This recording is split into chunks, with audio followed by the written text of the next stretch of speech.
Hola a todos, mi nombre es Joana Cifuentes, soy parte de Red Más Voz y Clic y en esta ocasión les vengo a contar un poco sobre cómo funcionan las conferencias de las partes sobre cambio climático en el marco de COP in My City. Bueno, entonces digamos una breve introducción a la conferencia de las partes sobre cambio climático. El contenido temático en este caso vamos a ver en un principio qué son las COP, cuál es la estructura de la Comisión Marco de Naciones Unidas sobre Cambio Climático, una breve historia de las negociaciones, los bloques de negociación y los bloques de Latinoamérica y el Caribe. En una segunda parte vamos a ver cómo funcionan las COP, cuáles son los temas más importantes de negociación. En una tercera parte vamos a ver cuál es el camino hacia París, en este caso cuáles son los desafíos de la COP21 y cómo está Colombia rumbo a la COP21.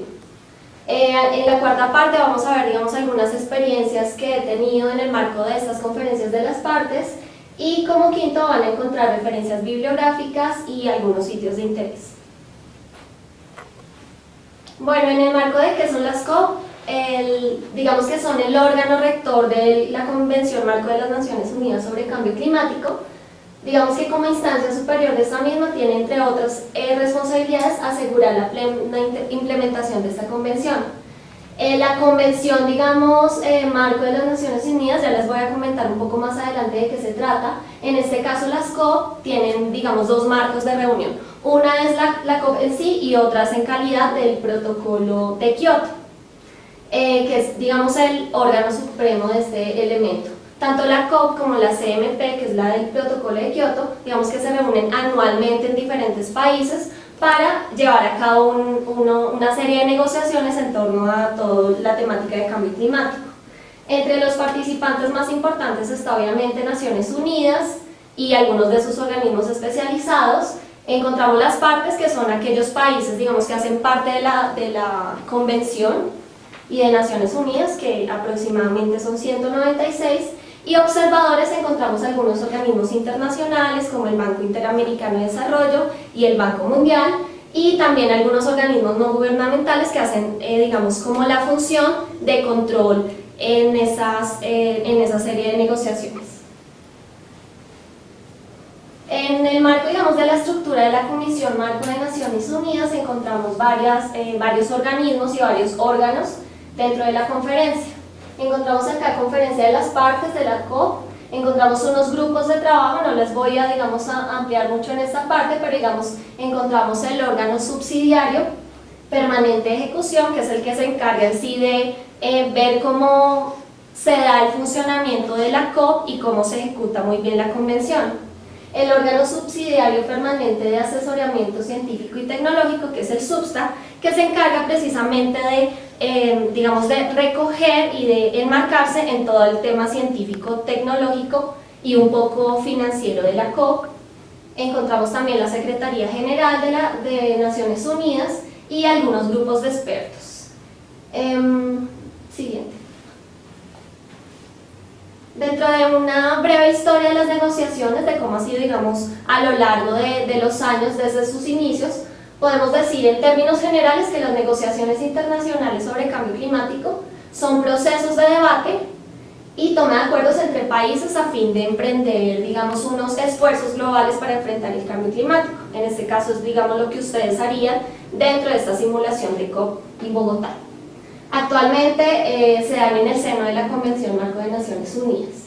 Dentro de su origen podemos encontrar que la primera conferencia de, digamos, cómo nacieron las negociaciones climáticas en una conferencia mundial del clima de la Organización Mundial Meteorológica, que se dio en Ginebra en 1979, en donde se dio como un primer reconocimiento de que el cambio climático existía y era una amenaza global. En una segunda instancia, digamos que se creó en el año 1988 el Grupo Intergubernamental de Expertos sobre Cambio Climático, que se conoce como IPCC. Digamos que se encarga, es un grupo de científicos de todo el mundo que se encarga de realizar todos esos estudios para indicarnos cómo va en avance, digamos, todo el tema del cambio climático, cuáles son las amenazas, digamos, más importantes, etcétera, etcétera.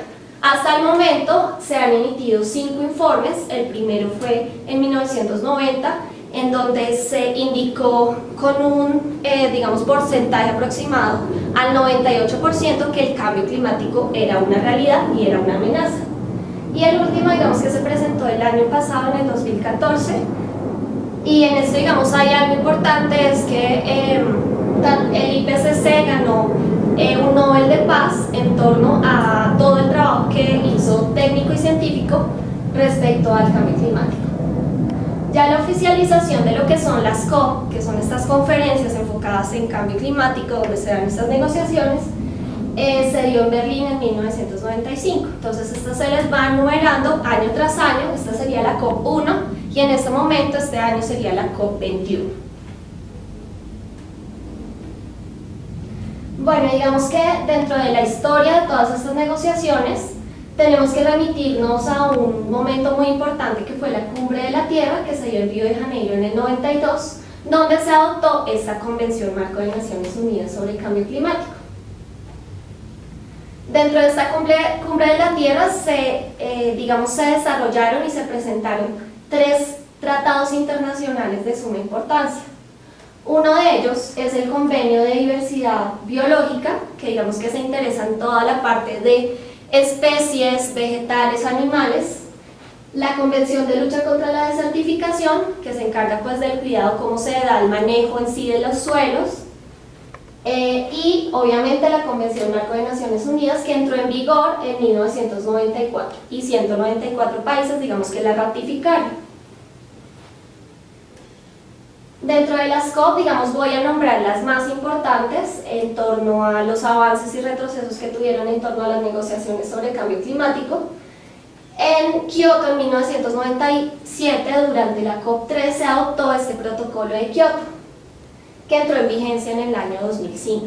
Digamos que el protocolo de Kioto es un compromiso que se da dentro de, digamos, de varios países del mundo para reducir las emisiones de dióxido de carbono.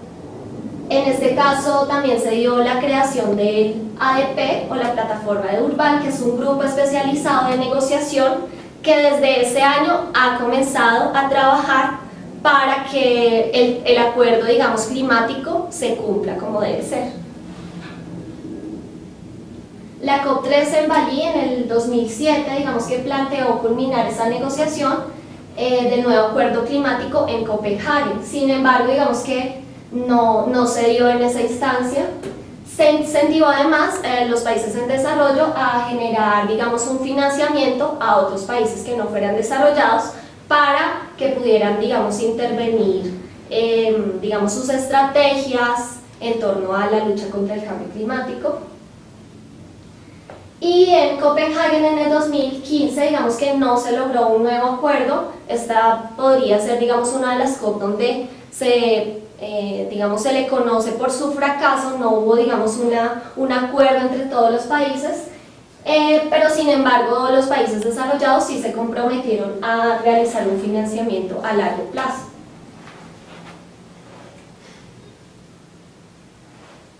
En la COP16 que se dio en Cancún en el 2010, ya se reactivó después de este fracaso en Copenhague, se reactivó el proceso del acuerdo climático. Entonces se creó también el Fondo Verde para el Clima, que es muy importante el tema de financiamiento en torno a, digamos, cómo los países que no tienen, digamos, una sostenibilidad económica buena, pueden ayudarse por medio de diferentes transacciones, tanto de países como de organismos, de empresas, etcétera, etcétera. Y en este caso el Fondo Verde para el Clima, digamos que se creó con una base de $100 millones para el 2020. En la COP17, que fue en Durban, en Sudáfrica, se planteó la decisión de Durban, que es una meta para aumentar esos esfuerzos en torno a la lucha contra el cambio climático.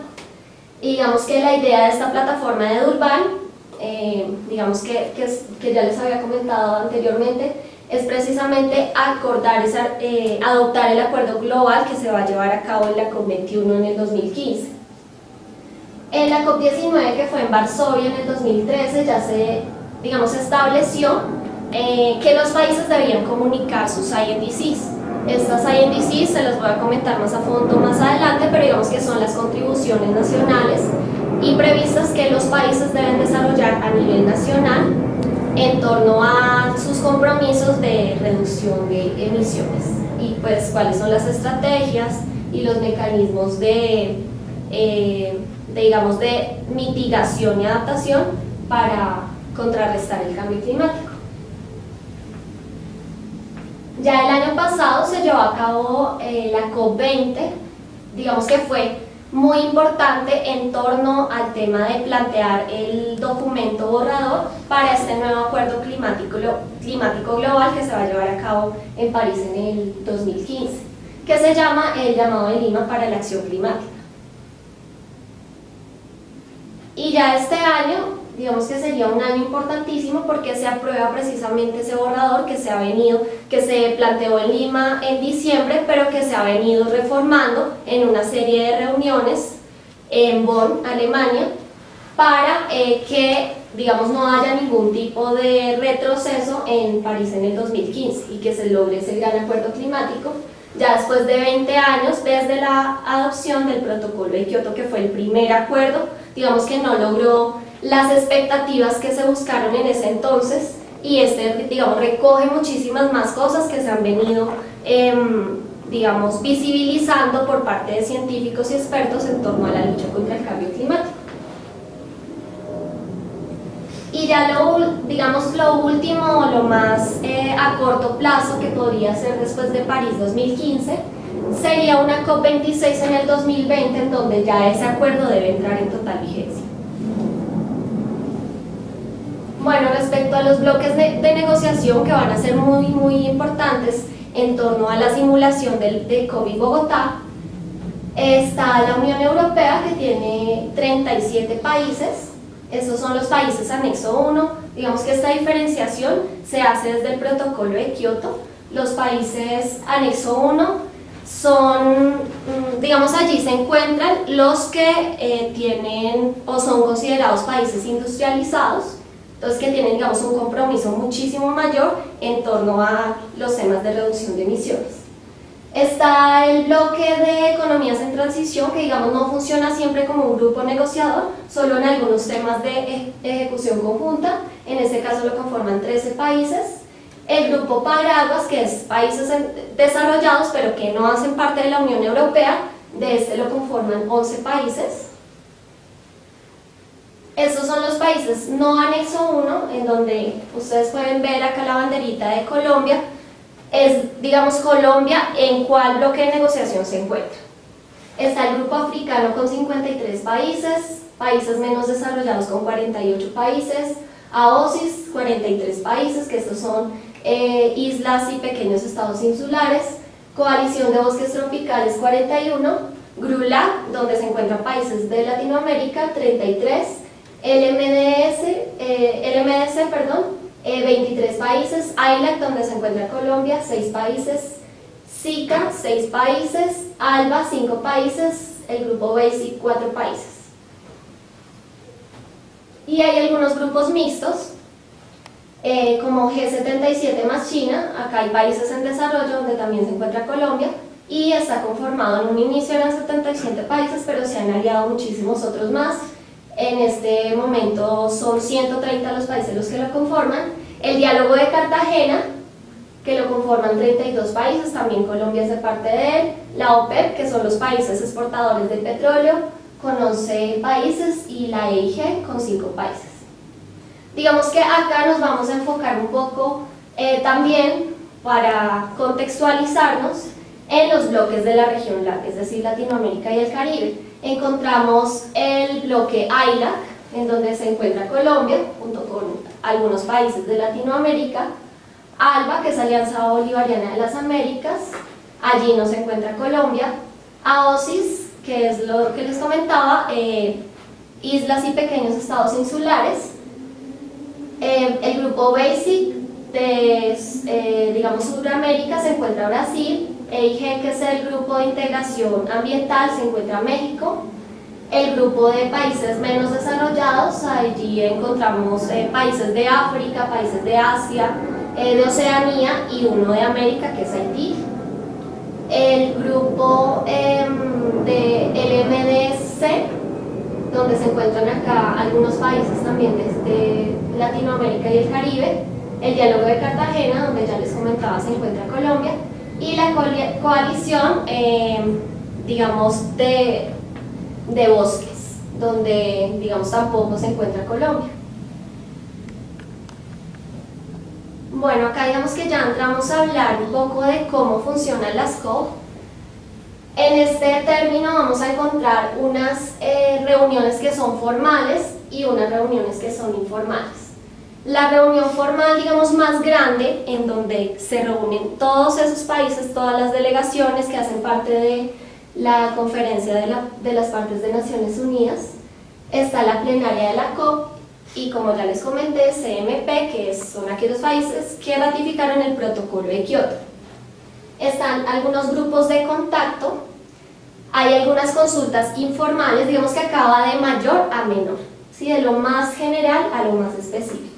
En la plenaria, todos los países, grupos de contacto, encontramos, digamos, aquellos que pueden establecer algunas estrategias y algunas alianzas, por ejemplo, bloques de negociación. Unión Europea encuentra, digamos, algunas estrategias similares con el grupo de países africanos, pueden ahí establecer una serie de conversaciones.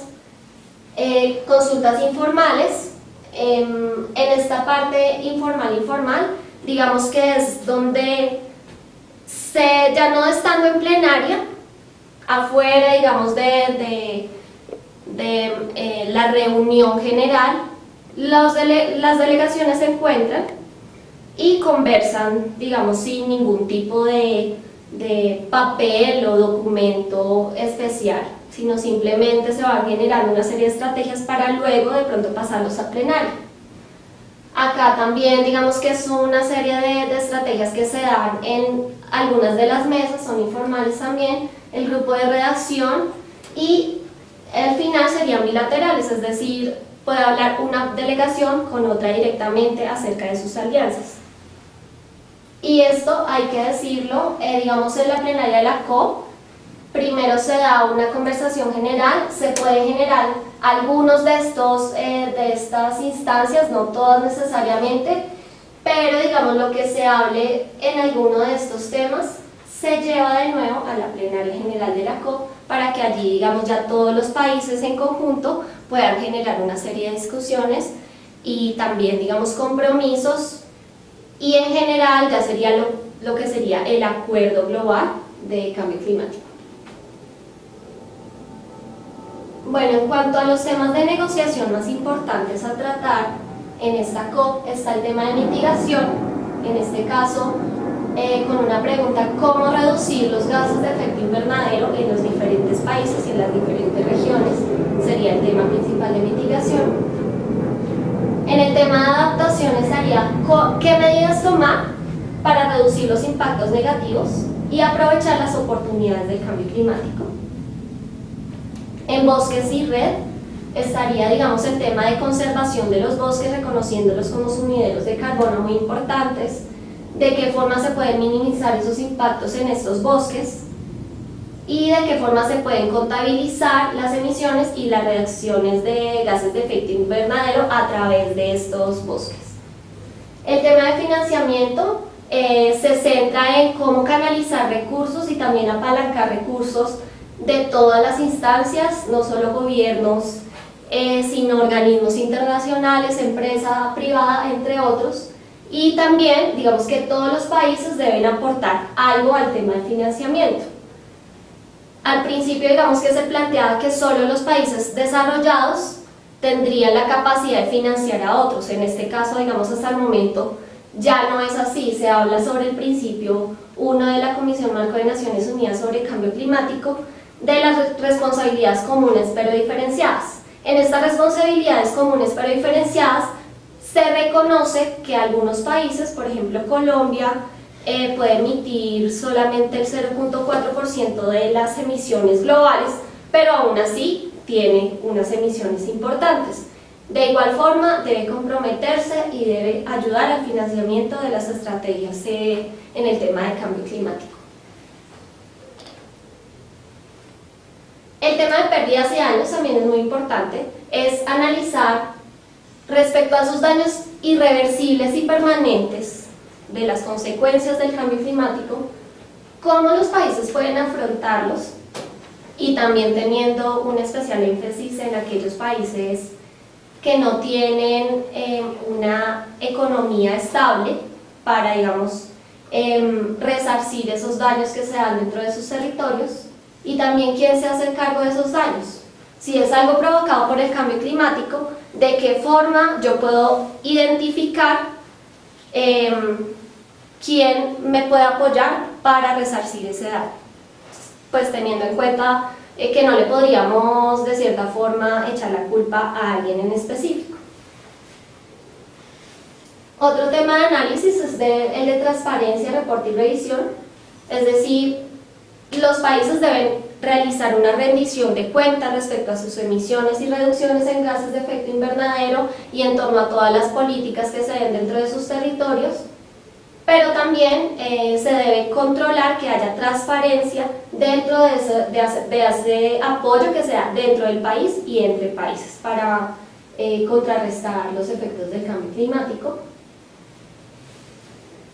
Ya el fomento de capacidades, también muy importante, es cuáles capacidades se necesitan y cómo fortalecerlas. No solo a nivel de gobiernos, no solo a nivel de, digamos, de instituciones científicas, tecnológicas, sino también a nivel de empresas y, lo más importante, también a nivel de ciudadanos. Cómo nosotros como ciudadanos, como sociedad civil, podemos fortalecer algunas capacidades para enfrentar el cambio climático.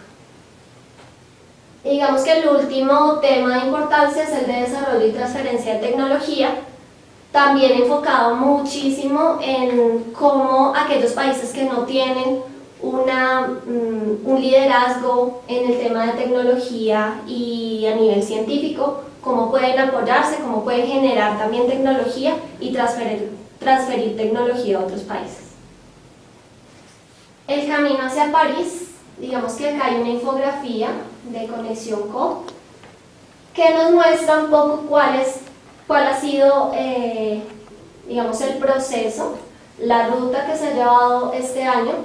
Del 8 al 13 de febrero se realizó, digamos, la primera sesión de la plataforma de Durban en Suiza, que, como ya les comentaba, esta plataforma de Durban se encarga de que la convención se realice como debe ser y la COP se realice como debe ser. El 26 de febrero se publicó el nuevo texto de negociación que se acordó en Ginebra.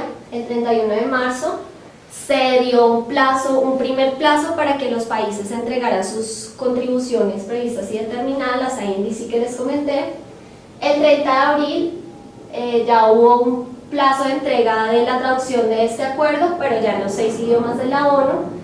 Del 1 al 11 de junio se llevaron otro tipo de negociaciones también, una sesión de la plataforma de Durban, del órgano subsidiario de transferencia de tecnologías, y el 31 de agosto al 4 de septiembre se dio la sesión ADP, una nueva sesión ADP en Bonn, Alemania. El 1 de octubre un nuevo plazo de entrega de esas contribuciones. Del 9 al 23 de octubre una nueva sesión ADP, esta sería ya la tercera sesión ADP en Bonn, Alemania. El 1 de noviembre ya se va a presentar un informe resumido de las contribuciones que todos los países debieron haber presentado hasta antes de esta fecha. Y ya el 30 de noviembre al 11 de diciembre, que sería la COP21. Bueno, en torno a los desafíos que tenemos para esta COP, esta conferencia se va a celebrar, como ya se mencionó, del 30 de noviembre al 11 de diciembre en París y acogerá aproximadamente a 40.000 participantes. Dentro de esos desafíos está lograr por primera vez un acuerdo universal y vinculante que, digamos, permita luchar efectivamente contra las consecuencias del cambio climático. Los estados además deberán publicar lo antes posible, antes de la COP, esas contribuciones previstas y determinadas a nivel nacional, y se pretende también movilizar aproximadamente 100.000 millones de dólares para apoyar todo el tema de lucha contra el cambio climático. Bueno, ya Colombia rumbo a la COP. ¿Cómo va Colombia? Dentro de los compromisos o de los objetivos que planteó Colombia respecto a la COP21 estaba el de establecer unos compromisos nacionales ambiciosos y equitativos de cara a esa COP. También presentar una INDC que abordara la problemática del cambio climático, no solo en el tema de mitigación, que es donde los países, digamos, todos los países están obligados a establecer sus contribuciones en el tema de mitigación, pero Colombia sí adoptó el tema de adaptación, que también es súper importante, y lo que son los medios de implementación, es decir, aquellas estrategias que se llevan a cabo para digamos, poner en marcha la mitigación y la adaptación en el país. Dentro de los referentes que tiene Colombia para, digamos, para hacer el estudio en torno a las INDC, está el Plan Nacional de Adaptación al Cambio Climático, la Estrategia Colombiana de Desarrollo Bajo en Carbono y la Estrategia Nacional de Reducción de Emisiones por Deforestación, que está, como ya les decía, todo el tema de red tiene que ver con bosques. Y en ese momento, o sea, Colombia ya entregó sus INDC el 7 de septiembre del presente año, en el que planteó una reducción del 20% de sus emisiones, pero también indicó que podría aumentar un poco al 30% si otros países, digamos, planteaban financiar esas estrategias. Bueno, y para finalizar un poco, acá tengo algunas experiencias que he tenido dentro de la Red Nacional de Jóvenes de Ambiente, con WWF, la Hora del Planeta. Hice parte del equipo de la Agencia Joven Internacional de Noticias en la pasada COP20 en Lima. Marcha Mundial por el Clima, la Cumbre de los Pueblos, que también es otra instancia muy importante, no hace parte institucional dentro de la Conferencia de las Partes, pero digamos que se realiza de forma paralela y es donde se encuentran muchísimos grupos de la sociedad civil también para hablar en el tema de cambio climático, ya digamos desde una instancia mucho menos formal. Y participación en modelo ONU sobre cambio climático, algo muy parecido a COVID My City. Bueno, acá les dejo a continuación en la presentación, que se les va a proporcionar después, las referencias bibliográficas que cité dentro de todo a lo largo de mi presentación, y también algunos sitios de interés que me parece importante. El sitio oficial de Lima COP20, de la COI10, que es la Conferencia de la Juventud sobre Cambio Climático, de COP21, de la COI11, que sería también la Conferencia de la Juventud que se da antes de la COP21, el sitio de la Convención Marco de Naciones Unidas sobre Cambio Climático, el PNUMA, el sitio oficial de COVID My City, que es donde están marcados COP en Bogotá, Red Más Voz, que es una red de la que hago parte, CLIC también, que es de jóvenes de Latinoamérica, el Movimiento Climático de Jóvenes Colombianos, la Red Nacional de Jóvenes de Ambiente, Engañamundo, Agencia Joven de Noticias, Conexión Co y la Ruta del Clima. Digamos que estos son algunos de los sitios y organizaciones que están trabajando en torno a todo el tema de negociaciones y todo el tema de cambio climático. Y muchísimas gracias a todos ustedes.